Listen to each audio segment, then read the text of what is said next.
see that sometimes these chef whites come with poppers, so you can't, you know, we've got a nice buttonhole there, so actually a 60-60 behind the button, and we tried the button and that was nice and it was quiet. Yeah. But sometimes these chef's whites turn up with poppers and you can't do that, so it's like, okay, well the day it turns up with a popper and not a button, what are we going to do?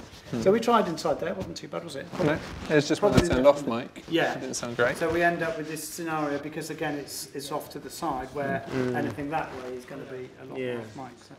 Yeah. So, frying some eggs. Yeah. And just for the camera, just so you can see the mic position.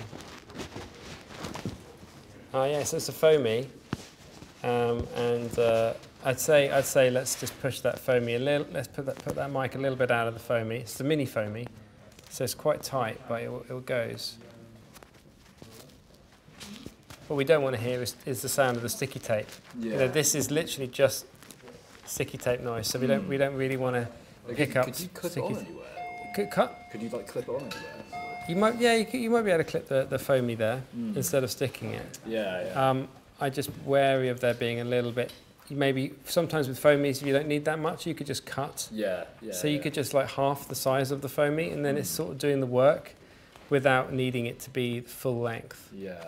In this case, I do to have it poking out as well. I think so. I preferably do. I'm going to just stick that out a bit more, and then try and just push, get that foamy go all the way to the very tip like that. So it feels a bit like it's more there. So yeah, the end result is the mic is padded, pointing right up. Yeah. Some cooking. Just doing some cooking and frying, baking. Yeah, it's okay. So and in a noisy kitchen environment, you won't necessarily hear. Would you show us the rig that you do, Richard, when you go under the buttonhole with the cos? Because you say you use a gag as well. We would normally put a white windshield on it. Yeah. Because so the show that we do sort of regularly in Chef's Whites is Bake Off the Professionals, and they go outside the main baking area and get interviewed a lot. Outside? Yeah, outside. Okay. So normally we would boom the interviews, but you know, sometimes you might need to be reliant on a radio mic, or if somebody has a meltdown, they might just run outside and be crying in a corner, and you don't want to go and interfere with them. So we do try and optimise the mics for outside as well. So in that situation, we would wire them first, because again, we don't have long to wire 12 chefs. We have to do it quite quickly. We have about 15 minutes to do 12 of them, so sort of 3 of us do it. So we would do. Now we can get away with that on our telly.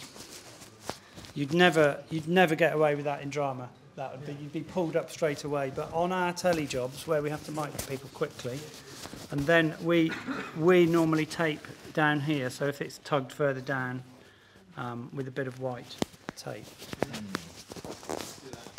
And talking as well. It's when you put your head down like that that you're not. Yeah, it's like the other one went wrong instantly when you did that. Yeah.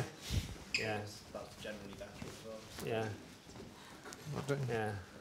And if they have this button undone, well, does that happen? Do they don't?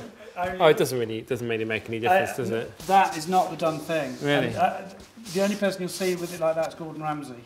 Right. Because that was his sort of signature look. Oh, okay. But generally, if they've unbuttoned it, it's either a mistake or they've got really hot or some other reason. But generally, the look is buttoned up. Okay. There Nice. you go. Yeah, great. Yeah, it's good to see. Right, who else has got something that they want to try? Did we get any further with yours? Yeah,